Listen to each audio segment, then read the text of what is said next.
Okay, so for the last question, number 8 on test 1, part 2, we're asked to find the acceleration of a car when these given conditions are happening. So you're taking a turn at 30 meters per second on a ramp with a radius of 25 meters.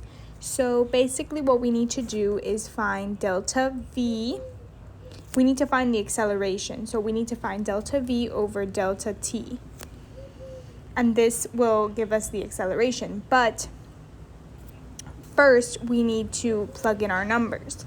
So we have 30 squared over 25 because the acceleration will be meters per second squared.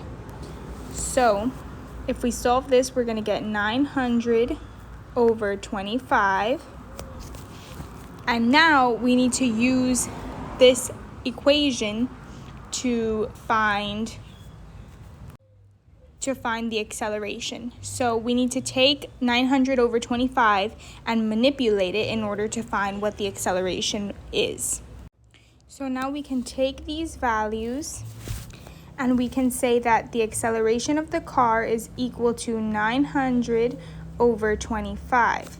Now we need to simplify this a little more. So we can say that 9 times 100 over 25 is equal to, if you divide 125, you're going to be left with 9 times 4, which is equal to 36 meters per second squared.